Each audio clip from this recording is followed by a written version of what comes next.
Today we are going to take a look at another horrible case with you. To solve any case, every little detail at a crime scene matters a lot. The police must examine every nuance to ensure the case is solved as quickly as possible, and the criminal receives the harshest punishment. In today's case, the police initially found no evidence, but later the investigative team managed to solve a major murder mystery using just 2 empty teacups. Udupi district, located in the southern Indian state of Karnataka, is one of the region's most beautiful attractions. Within this, Udupi district is the Brahmawar subdivision, and in this subdivision lies a flat complex called Milan Residences. All the apartments in this complex were of the same size, housing families of all types and sizes. Among these residents was a small Ganiga family.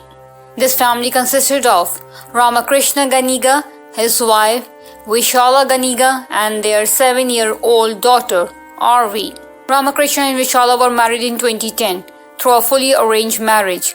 While neither of them was highly educated, they had completed their schooling the same. Ramakrishna was a personal assistant to a non-resident Indian entrepreneur in Dubai. In fact, during the 2000s, many Indians were relocating to Dubai and other Gulf areas to establish their careers. This was also the reason why Ramakrishna had been in Dubai for quite some time and was now considering settling there permanently. By then, Ramakrishna had already invested in a few properties in Dubai, which gave him hope that he would soon obtain Dubai citizenship. However, applicants had to meet several strict eligibility criteria to acquire citizenship in Dubai. Ramakrishna's dream finally came true around 2013. During those 3 years, Vishala stayed with Ramakrishna's family in India. Afterward, Ramakrishna visited India, and this time his family and his wife were overjoyed. During this visit, Ramakrishna bought a flat in Milan Residences for his wife because he wanted them to have a separate home. Whenever they came to India, then in 2014, Ramakrishna gave birth to a daughter. Whenever they came to India, then in 2014, Vishala gave birth to a daughter, whom they named RV. When the Ganiga family received this happy news, Ramakrishna was in Dubai and he was ecstatic to hear it. He began preparing to settle his wife Vishala and their daughter RV in Dubai. As well, before long, both Vishala and RV's papers were processed and they also moved to Dubai. From then on, this small family of 3 primarily lived in Dubai, occasionally visiting India, although there were times when Vishala would visit her parents in India, whenever she felt like it, taking her daughter along. On June 29, 2021, she did the same again, traveling to India with her daughter who was 7 years old by then. This time too, she stayed at her apartment in Milan Residences exactly 9 days later on July 8th. Her parents traveled 23 miles from their home to visit her at her apartment. Now speaking of Vishala, she was a cheerful and extroverted woman who was extremely happy to meet her parents and sister after a long time. Her parents stayed with her for 3 days, planning to return home on July 12. However, Vishala decided to go back with them. They locked her apartment, stepped outside with her daughter, and joined her parents. Since Vishala's parents did not have a car, they had taken an auto rickshaw to visit her.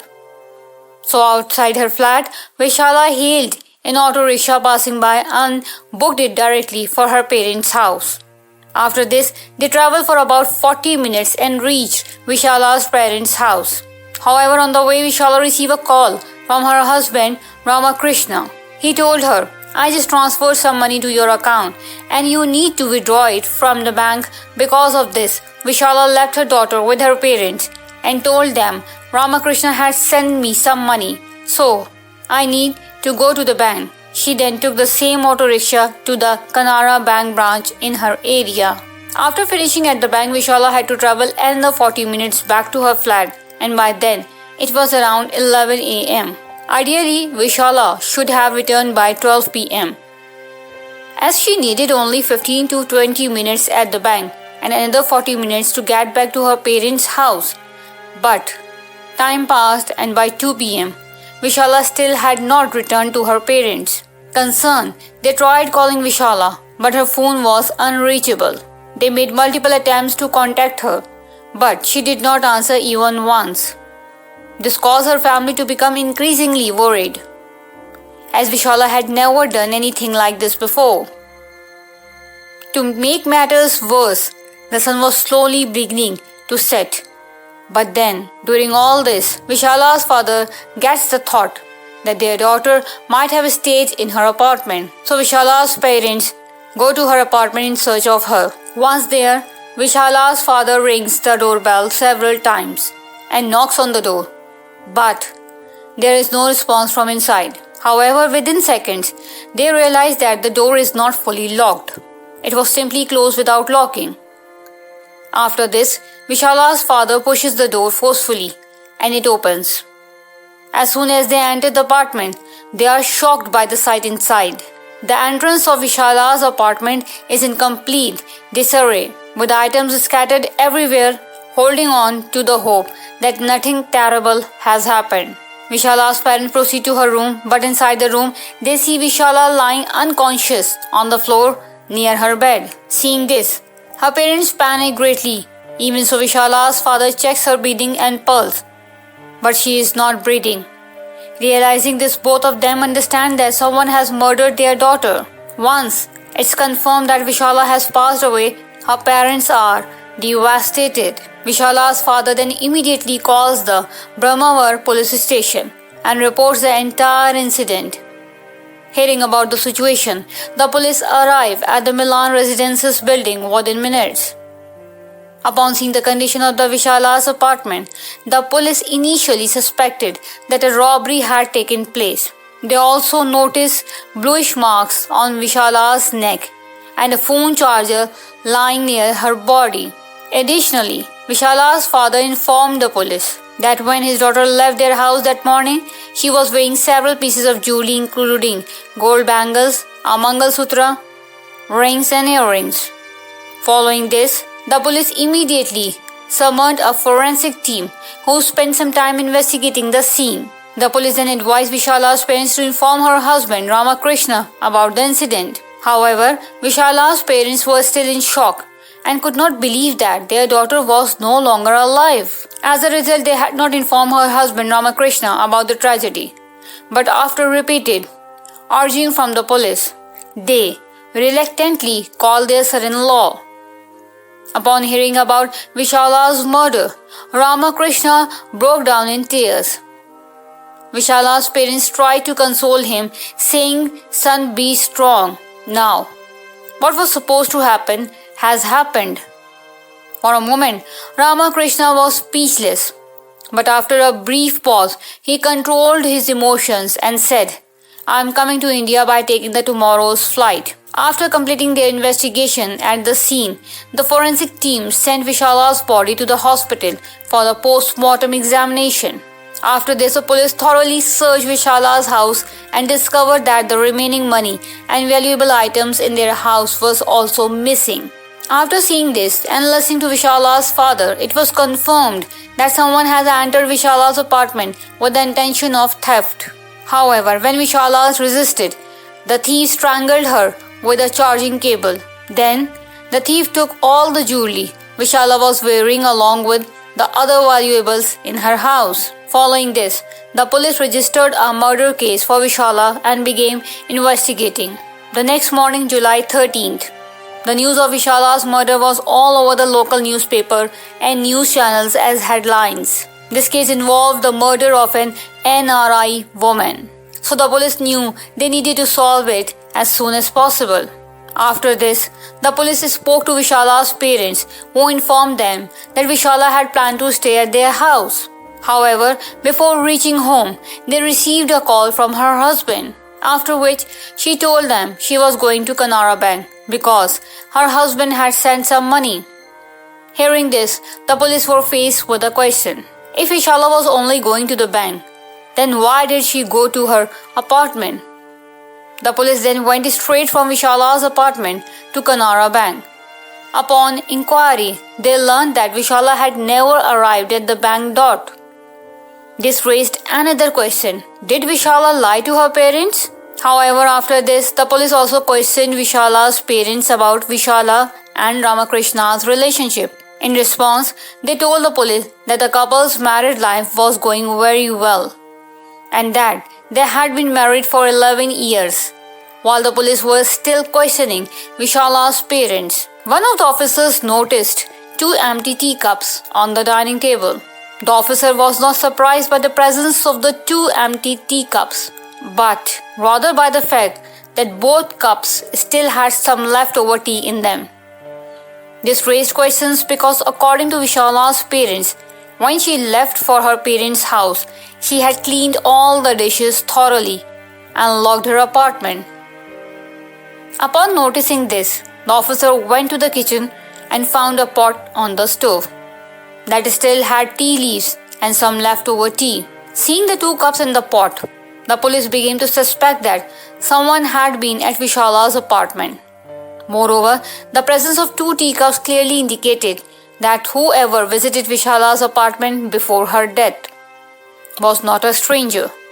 No one would invite a stranger into their home and serve them tea, especially if a woman is alone at home. She would never allow an unknown person inside.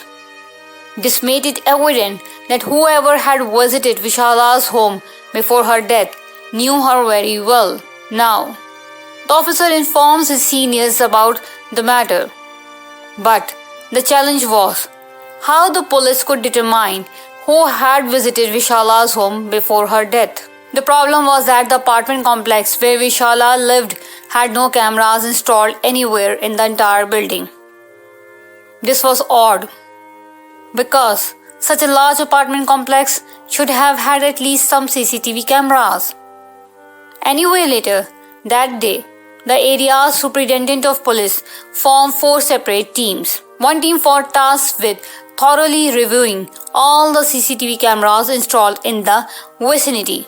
The second team was assigned to trace Vishala's self-detailed record and location history. The third team was responsible for questioning people, and the fourth team's job was to analyze and collaborate the evidence gathered by the other 3 teams. Subsequently, the third police team decided to question the auto rickshaw driver who had dropped Vishala and her parents from her flat to her paternal home and later dropped Vishala back at her flat.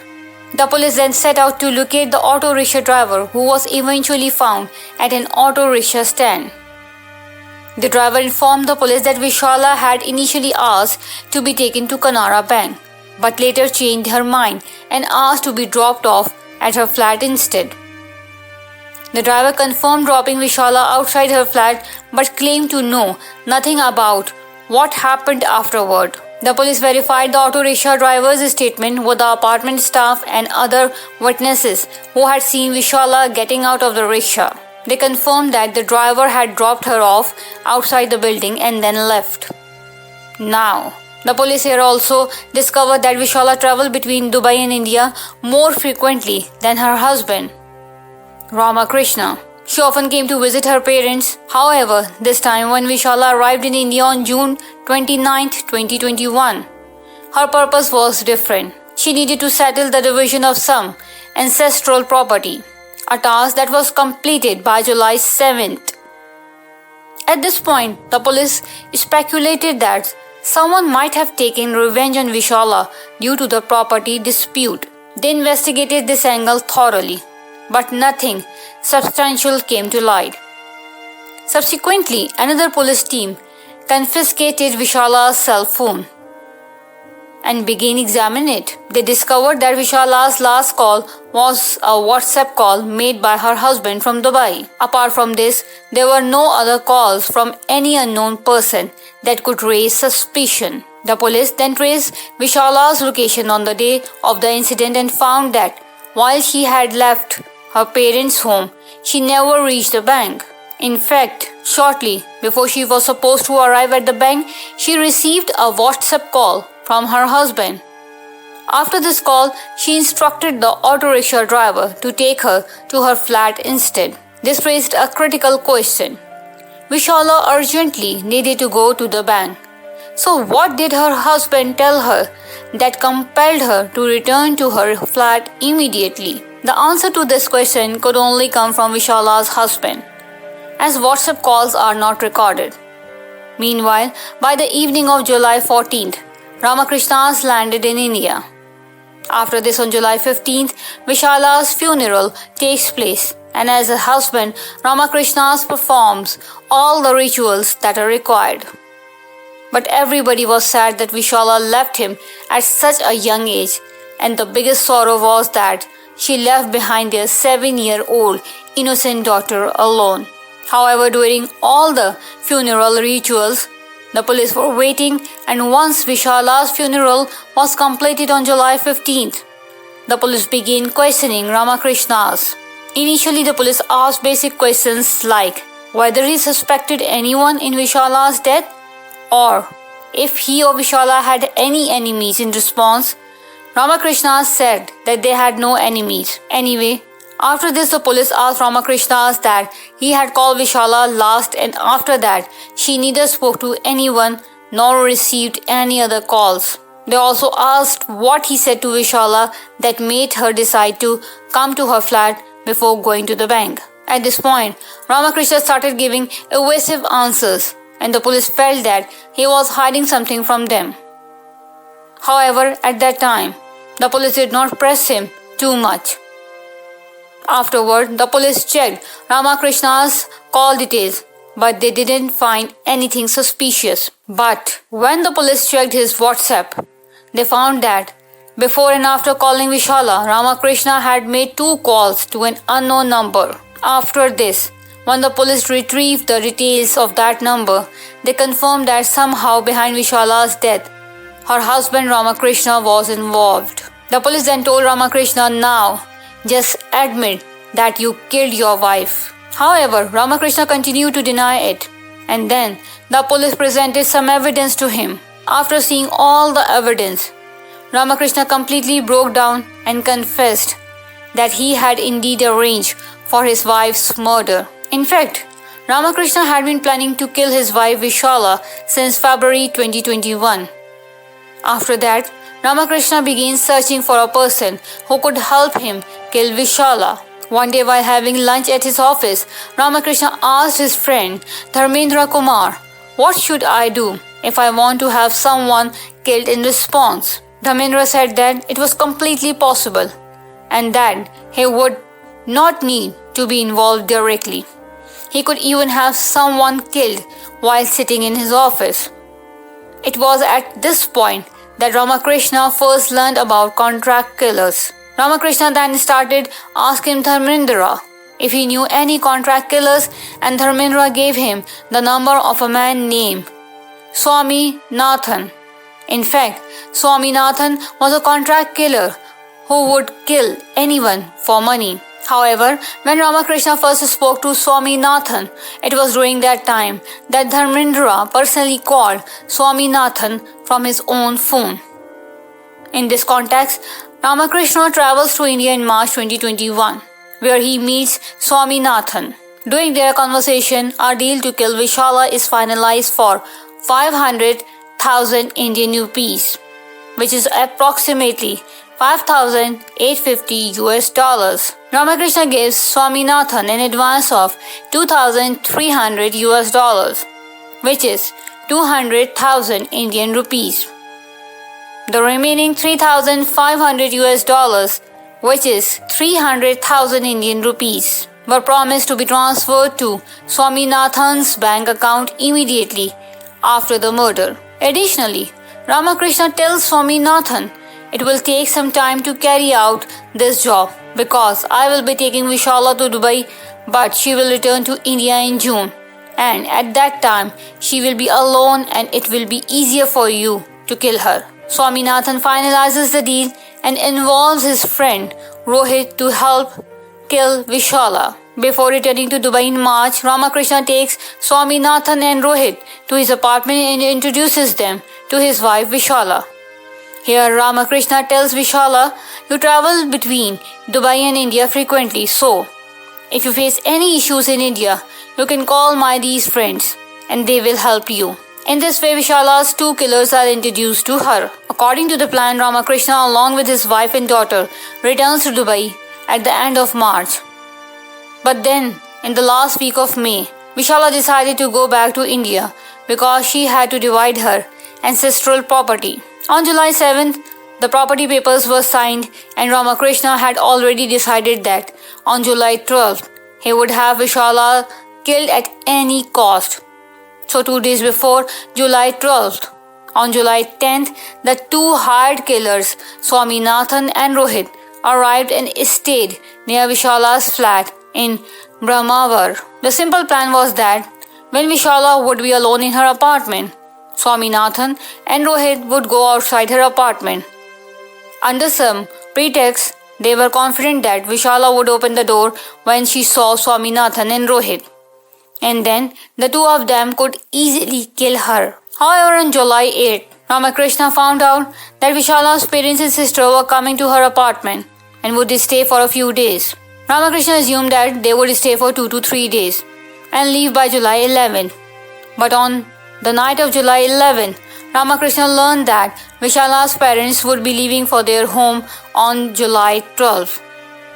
But here Vishala also planned to go with them to her parental home, where she would stay for a few days. As soon as Ramakrishna found out about this, he tried to convince his wife Vishala, but Vishala said, I will be going back to Dubai after a few days. So, I want to spend as much time as I can with my parents. After Ramakrishna hearing this, realized that Vishala would be going with her parents.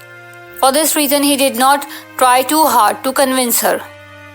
However, at this point, Ramakrishna started thinking of another plan on how he could get Vishala to come back to his apartment. So, on the morning of July 12th, he transferred some money into Vishala's bank account and then asked her to withdraw it immediately. After this, when Vishala went to the bank to withdraw the money, Ramakrishna called her and said, you can go to the bank later. Swaminathan and Rohit are outside our apartment.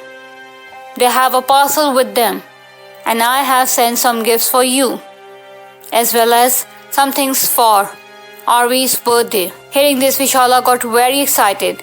So instead of going to the bank, she went straight to her apartment. When Vishala arrived outside her apartment building, she saw Swaminathan and Rohit standing outside the gate holding a big parcel. But what Vishala did not know was that the people she thought were her husband's friends were actually the ones who were going to kill her. Anyway, Vishala invited both of them inside her home and then went to the kitchen to make tea for them. Afterward, Swaminathan and Rohit drank the tea and Vishala sat down with them to chat then. They handed Vishala the parcel and upon seeing chocolates and makeup items inside, Vishala became very happy. But just then, Swaminathan asked Vishala if she had phone charger as his friend's phone had run out of charge. Vishala then took out her phone charger from her purse and gave it to Rohit. After that, Vishala went towards her living room for some work and seeing this as a perfect opportunity, Rohit followed her. He then looped the data cable of the charger around Vishala's neck and tightened it forcefully. Since Vishala could not say anything, she began flailing her arms and legs, knocking nearby objects to the ground to alert her neighbors. However, Swaminathan came from behind and grabbed Vishala's hands and legs, causing her to fall silent within seconds. After this, the two hitmen checked for Vishala's breathing and pulse. When they were completely sure she was dead, they first removed all the jewelry she was wearing, such as her gold, Mangalsutra, bangles, rings, and earrings. Then they searched for the key to her wardrobe, found it, and took the cash from inside. By now, they had committed a murder and looted the entire house. But these two were so clever that they did not alert Vishala's neighbors furthermore. Since there were no cameras at Milan residences, they had no trouble escaping. However, all of this was orchestrated by Vishala's husband Ramakrishna, who was in Dubai. After hearing the news of Vishala's murder, he sent the remaining 300,000 Indian rupees, around $3,500 US, to Swaminathan's bank account. The police had already heard the story of Vishala's murder from her husband Ramakrishna, but he had not yet revealed the reason behind the killing. So when the police asked Ramakrishna about the reason for killing Vishala, he gave a rather stupid explanation. As I mentioned earlier, Vishala was very a cheerful and extroverted girl who would freely talk to anyone. However, Ramakrishna told the police that for the past few years, Vishala would talk to anyone she pleased, laughing with them, and if she received a call, she would talk for hours. Ramakrishna further explained that he did many things to make Vishala happy, even buying an apartment for her at Milan Residences, especially for her. But despite this, Vishala would spend the whole day on her phone instead of giving Ramakrishna attention. By 2021, Ramakrishna began to suspect that his wife Vishala was having an affair with another man, and it was this suspicion that led him to plan her murder. Upon hearing this reason, Vishala's family said, "Our daughter was a cheerful girl, but she always behaved with decency and had a flawless character. It's possible that Ramakrishna was having an affair with another woman, and that's why he had Vishala killed, so he could be with his girlfriend." However, after this revelation, the police also checked Vishala's call detail records, but they did not find any suspicious numbers that would suggest that she was actually having an affair with someone. After this, the Udupi police began searching for Swaminathan and Rohit. Soon after, Swaminathan was arrested near the Nepal border. However, the Udupi police were able to arrest the second hired assassin, Rohit, only nearby a year after Vishala's murder on July 10, 2022. But the Udupi police also wanted to arrest Dharmendra, who was involved in plotting Vishala's murder. The biggest challenge they faced was that Dharmendra was in Dubai, but in January 2024, the Udupi police received a tip-off that Dharmendra was coming to India and would land at the international airport in Lucknow. After learning this, the Udupi police got fully prepared and headed toward Lucknow. In the last days of January, the police learned that Dharmendra would land at Lucknow airport on February 2, 2024. On that day, many officers from the Udupi police, dressed in plain clothes, waited outside the airport for Dharmendra. As soon as he stepped out of the airport and began meeting with his family, the police reached him and arrested him. The police then brought Dharmendra directly from Lucknow airport to Udupi. Before Dharmendra's arrest, Ramakrishna, Swaminathan and Rohit were already in jail.